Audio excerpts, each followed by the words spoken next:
A ver, pensemos en esto un segundo. ¿Cómo es que una idea, a veces una simple corazonada sobre cómo funciona el mundo, termina convirtiéndose en un estudio serio, con datos, con conclusiones? Bueno, de eso se trata nuestro recorrido de hoy. Vamos a meternos de lleno en ese proceso fascinante que convierte lo abstracto en algo que podemos, literalmente, medir y analizar.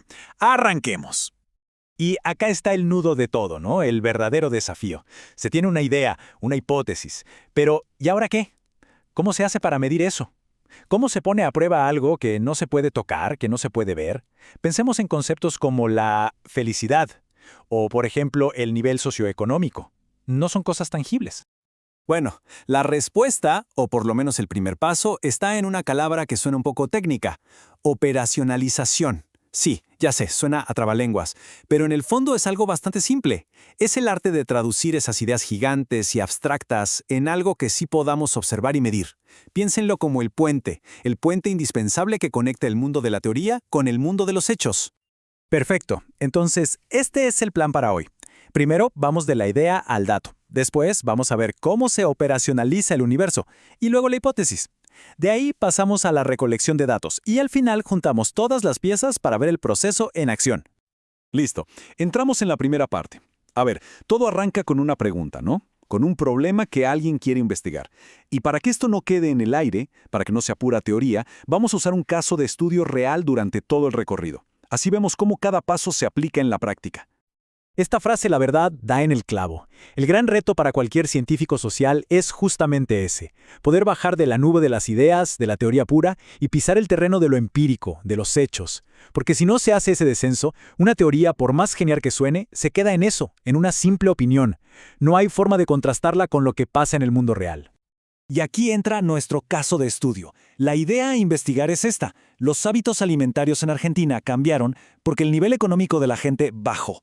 La hipótesis es bastante clara, pero, ojo, hábitos alimentarios y nivel económico son conceptos enormes, súper amplios. ¿Cómo se mide algo así?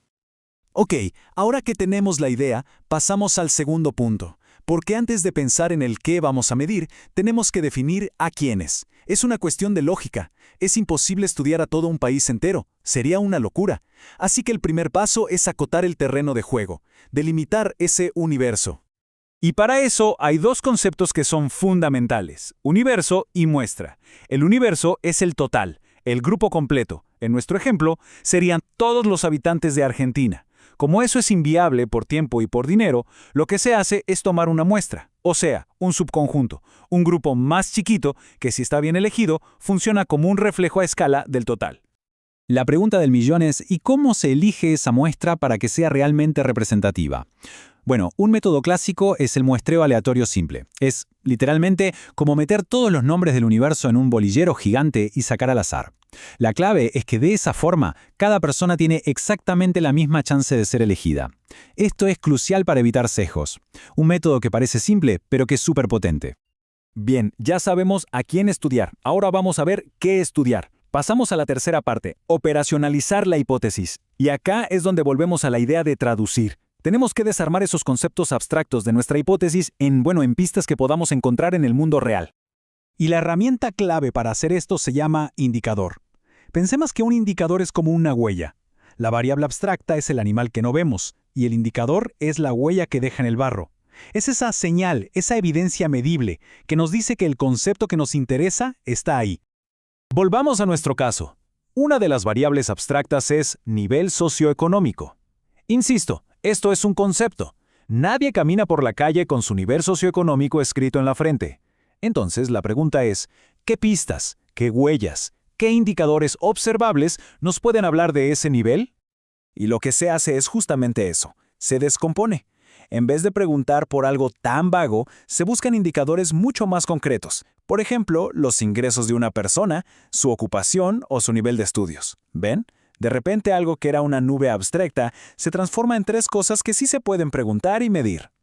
Perfecto. Ya tenemos el quién, la muestra y el qué, los indicadores. Ahora nos falta el cómo. ¿Cómo juntamos esa evidencia? Y esto es clave. La forma en que definimos los indicadores nos va a decir exactamente qué herramientas necesitamos para recolectar los datos. Esta tabla nos da un buen panorama. A veces se pueden usar datos secundarios, o sea, información que ya existe. Pero para nuestro caso, lo más probable es que se necesiten datos primarios, recolectados desde cero para esta investigación.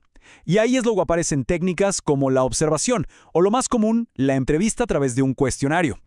Y cuando se arma un cuestionario, básicamente hay dos grandes tipos de preguntas. Por un lado, las de alternativa fija, las típicas de opción múltiple, que son un golazo para procesar rápido. Y por otro, las preguntas abiertas, donde la persona puede explayarse. Estas dan una riqueza de información increíble, pero analizarlas, es mucho más trabajo. Siempre se busca un balance. Y llegamos a la parte final. Acá es donde todo hace clic. Vamos a conectar todos los puntos que vimos y a ver cómo esa palabra rara, operacionalización, cobra vida y convierte a una idea en preguntas que se le pueden hacer a una persona de carne y hueso. Acuérdense de uno de nuestros indicadores para nivel socioeconómico, los ingresos. Ok, ¿cómo pasamos de ese concepto, ingresos, a una pregunta concreta en un cuestionario? Así. Se crea una pregunta de alternativa fija que va directo al grano. La persona no tiene que pensar mucho, solo elige el rango en el que se encuentra. Y listo, con esa respuesta tan simple, acabamos de obtener un dato concreto, una pieza medible de ese gran concepto abstracto que era el nivel socioeconómico. Va de nuevo, para que quede claro. Otro indicador que teníamos era el nivel de instrucción. Mismo proceso. ¿Cómo lo transformamos en una pregunta? Exactamente igual. Se formula una pregunta específica con opciones bien definidas. Y esto es fundamental entenderlo. Ninguna pregunta en un buen cuestionario está ahí por casualidad. Cada una está pensada para medir un indicador. Y cada indicador está ahí para darnos información sobre una de las grandes variables de la hipótesis. Y acá está la magia de todo el proceso. Siguiendo estos pasos, definir el universo, desglosar las variables en indicadores y crear preguntas específicos, se consigue algo que al principio parecía imposible. Se agarra un concepto totalmente abstracto, como nivel socioeconómico, y se lo convierte en algo observable, en algo medible. Así que la próxima vez que se crucen con un estudio que hable de bienestar, de calidad de vida o de participación política, la pregunta clave es, bueno, pero ¿cómo lo midieron? ¿Exactamente qué indicadores usaron? Porque es ahí, en esa decisión, donde la teoría se choca con la realidad, y es ahí donde se juega el partido más importante de la investigación.